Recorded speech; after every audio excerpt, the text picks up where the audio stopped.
बिस्मिल्लाहिर्रहमानिर्रहीम। अस्सलाम वालेकुम दोस्तों, कैसे हैं आप सब। मैं हूं जान सारी और आप देख रहे हैं जाज अंसारी फूड सीक्रेट्स। अल्लाह बरकत दे आपके खानों में, आपके रिज़्क में, आपके ज़ायक़ों में। तो मेरे दोस्तों, आज हम कुछ ख़ास, कुछ बहुत ही स्पेशल बनाएंगे। इंशाल्लाह आपको मज़ा आ जाएगा। तो यहाँ पे आपने बिल्कुल फ्रेश मूलियाँ जो है उसको ख़रीद लेना है और उसके बाद धो के उसको आपने इस तरह छील लेना है।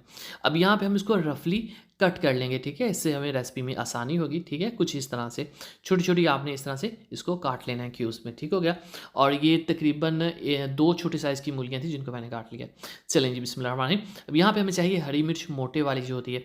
मोटे वाली हरी मिर्च की ख़ास बात ये है कि इसकी खुशबू बहुत अच्छी होती है और ये ज़्यादा तीखी भी नहीं होती। तो मैंने 4 से 5 हरी मिर्ची इस तरह से काट के पानी में डाल दी हैं ताकि ये काली ना हो। अब हमें यहाँ पे एक चाहिए कुंडी या दौड़ी जो दानेदार हो। याद रखिए 2 तरह की कुंडियाँ होती हैं पॉपुलर, एक दानेदार और एक मुलायम। मुलायम होती है सरदाई वगैरह के लिए और दानेदार जो होती है ये होती है दरदरी सी चीज़ को कूटने के लिए, ठीक है, जो दानेदार सी रहे। तो यहाँ पे हरी मिर्ची हम इसमें ऐड कर देंगे पानी निकाल के, ठीक है।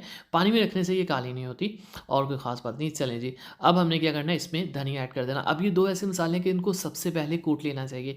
धनिया को मैंने अच्छे से धोकर फिर कट किया था, एक छोटी प्याली।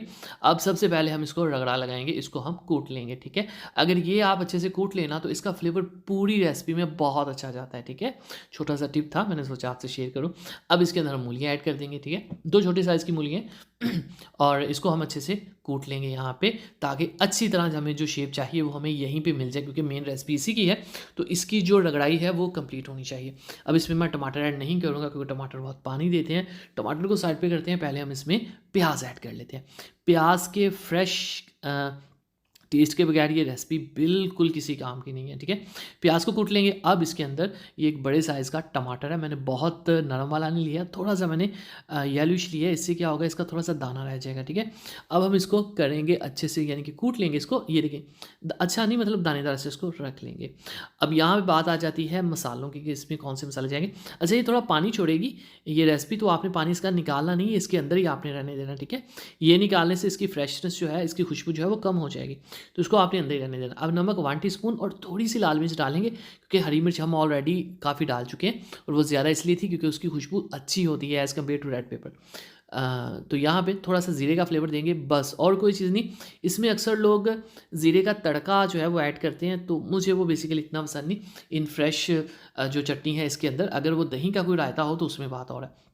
अच्छे से इसकी मिक्सिंग करेंगे और इसको आप 1 से 2 दिन सुकून से फ्रिज में रख के यूज़ कर सकते हैं। तो ये मूली की चटनी तैयार है। बिस्मिल्लाहिर्रहमानिर्रहीम। तो माशाअल्लाह अल्हम्दुलिल्लाह, देखें जी मेरे अल्लाह की शान, उसकी रहमतें, नेमतें और बरकतें जिस फरमाता है कुरान में। तो मेरे पास चैनल में नए हैं, चैनल को ज़रूर सब्सक्राइब कीजिएगा, वीडियो को लाइक कीजिएगा, प्यारा सा खूबसूरत सा कमेंट ज़रूर कीजिएगा। अब दीजिए इजाज़त, तक अल्लाह हाफ़िज़।